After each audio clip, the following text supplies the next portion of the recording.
Hello, darlings. It's your favorite ghoul friend, Elvira, here to share some tales that will make your blood run cold. Halloween is a special time, isn't it? The air gets crisp, the leaves turn to shades of fire and blood, and the world puts on a mask. We decorate our homes with smiling pumpkins, friendly ghosts, pretending the darkness is all in good fun. But sometimes, just sometimes, the line between make-believe and reality blurs. On this one night of the year, when the veil between worlds is at its thinnest, things can happen that defy all explanation.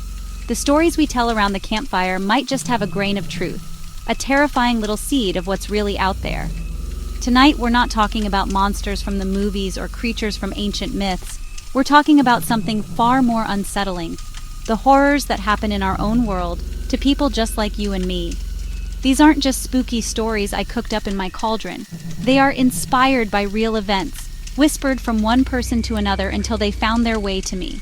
They are reminders that the most frightening things don't always come with fangs or claws. Sometimes they come with a familiar face, a quiet knock on the door, or a shadow that moves when it shouldn't. So get comfortable, my little pretties. Turn down the lights, but maybe don't turn them all the way off. The first story I have for you is a simple one, a quiet little horror that could happen in any suburban neighborhood. It's about a family who thought they were safe in their own home, surrounded by the cheerful sounds of trick-or-treaters. But on Halloween night, you never truly know who is behind the mask. This tale starts with a common sight, a bowl of candy left on the porch, a simple act of trust. But as the night wore on, that trust was broken in the most chilling way possible. It serves as a stark warning that even on a night of fun and games, you should always be aware of who or what is watching. So lean in closer and listen carefully. Are you ready? Good, because the night is long and the shadows are deep. Our first story takes place in a quiet, tree-lined street in a small Ohio town. The year was 1998. The Johnson family was getting ready for a cozy Halloween night in. David, Sarah, Emily, Michael buzzing with excitement after trick-or-treating. Their plastic pumpkins were overflowing with candy, and their little legs were tired. Like many families, they decided to turn in early, leaving a large bowl of sweets on their front porch with a friendly sign that read, "Please take one." It was a gesture of community spirit, a common practice in their safe and friendly neighborhood. They locked the door, turned off the porch light, and headed upstairs, feeling secure in their home. As the children were put to bed, their sugar-fueled energy slowly fading into dreams of chocolate bars, lollipops, David glanced out the master bedroom window. The street below was now quiet. Most of the trick-or-treaters had gone home, and an eerie silence had settled over the neighborhood.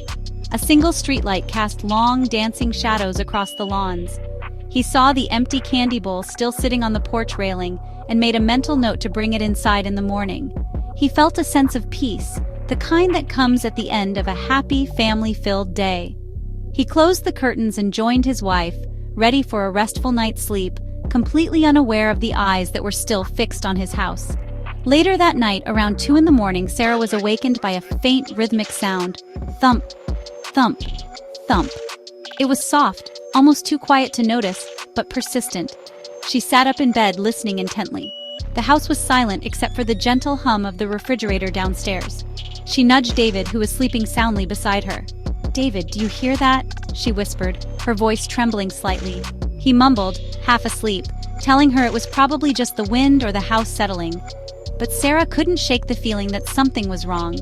The sound seemed to be coming from right outside their bedroom window, a steady, unnerving beat against the glass.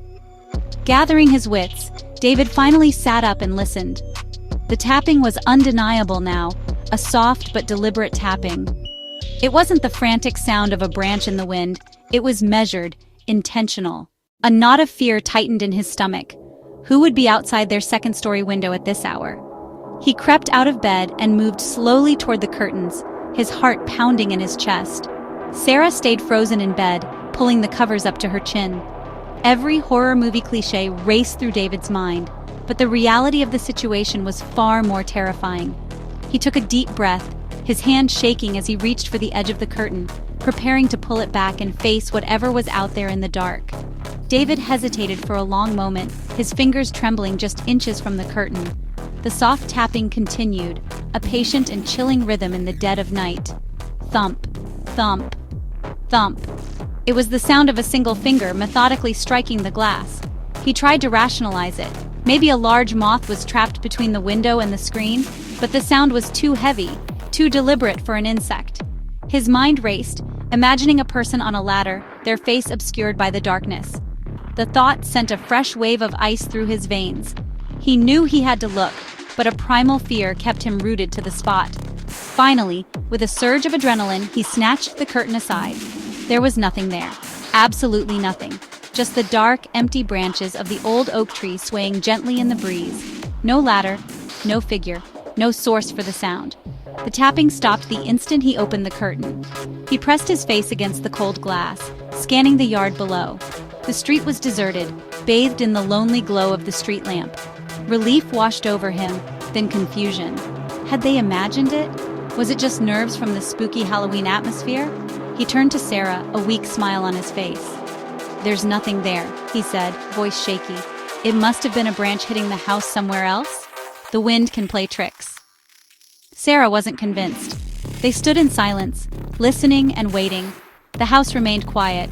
Eventually, they convinced themselves it was a strange fluke and crawled back into bed. Sleep didn't come easily. Every creak of the house, every rustle of leaves outside made them jump. The feeling of being watched lingered like a cold fog. The next morning, sunlight streamed through the window. Life felt normal again. David went outside to bring in the empty candy bowl. As he picked it up, he noticed something strange. At the bottom of the plastic bowl lay a single, freshly cut, long-stemmed red rose. Our second tale takes us deep into the rural heartland, to a place where the fields stretch for miles, and the nearest neighbor is a distant flicker of light. This story revolves around a reclusive old farmer named Silas Miller, who lived on a sprawling corn farm that had been in his family for generations. Halloween in the countryside is a different kind of celebration. There are no crowds of trick-or-treaters, just an overwhelming sense of isolation and the rustle of dry corn stalks in the wind. The locals in the nearby town always whispered about old Silas. They said he was strange, that he never spoke to anyone, and that he guarded his cornfields with an almost obsessive fervor, especially around Halloween. The legend in town was that Silas's farm was built on cursed ground. Decades ago, a group of children had gotten lost in the corn maze he used to run every autumn and were never seen again. After that tragedy, Silas became a hermit, shutting himself off from the world. He tore down the maze and posted no trespassing signs all over his property. Teenagers, being teenagers, saw this as a challenge. Every Halloween, a few brave souls would dare each other to sneak into Silas's cornfield, hoping to catch a glimpse of the reclusive farmer or to experience a cheap thrill. Most would run out screaming after a few minutes, spooked by the strange noises and the suffocating feeling of being watched among the tall stalks.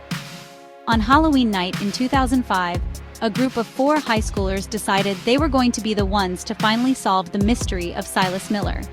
Armed with flashlights and a healthy dose of youthful arrogance, they parked their car down the road and crept onto his property. The cornfield was even more intimidating up close than they had imagined. The stalks were over 10 feet tall, creating a dense, living wall that seemed to swallow the light from their beams. The air was still and heavy, and the only sound was the dry, papery whisper of the corn leaves brushing against each other. It sounded like secrets being shared just out of earshot. As they ventured deeper into the field, they began to feel a growing sense of unease. The path they were following seemed to twist and turn, and soon they were completely disoriented. Their playful chatter died down, replaced by nervous silence. It felt as if the corn itself was alive, its rows shifting and changing around them. One of the teens, a boy named Jake, swore he saw something moving between the stalks just at the edge of his flashlight beam. A tall, scarecrow-like figure that seemed to be mirroring their movements. His friends laughed it off as a trick of the light, but the seed of fear had been planted. For our final and most chilling tale, we travel to a small town in Texas. Long, dusty roads, lonely landscapes. This story is from 2011, centers on a young man named Alex, who was driving home late on Halloween night after a party. The roads were empty, thick fog rolled in, clinging to the ground and reducing visibility to just a few feet in front of his headlights. Alex was tired and eager to get home, his mind replaying the night's festivities. The radio was playing softly, and the rhythmic thump of the tires on the asphalt was almost hypnotic. It was the kind of night where the world feels muted and you feel like the only person left on Earth. As he rounded a sharp bend on a particularly isolated stretch of road, his headlights caught something in the fog ahead. It was a figure standing right in the middle of his lane. Alex slammed on the brakes, his car skidding to a halt just inches from the person. It was a young girl, no older than 10, with long, dark hair. She was wearing a simple, old-fashioned white dress, which was strangely clean despite the damp, foggy night. She stood perfectly still, her back to him, seemingly unaware of the car that had almost hit her. Alex's heart was pounding. What was a child doing out here, all alone, in the middle of nowhere, especially on a night like this? He rolled down his window, his initial panic turning to concern. "Hey, are you okay?" he called out into the fog. The girl didn't move or respond, she just stood there, a small, silent silhouette against the swirling mist. Alex felt a prickle of unease. Something about the scene was deeply wrong. Her stillness was unnatural. He called out again, louder this time. "Do you need help? Are you lost?" Still, there was no reply. She turned her head slowly, so slowly, to look at him over her shoulder. Alex's breath caught in his throat. Her face was pale, almost translucent in the glow of his headlights, but it was her eyes that made him freeze. They were completely black, not just the pupils but the entire eye, two dark empty voids that seemed to absorb the light. A faint sad smile played on her lips as she looked right through him. "Unpleasant dreams, darlings,"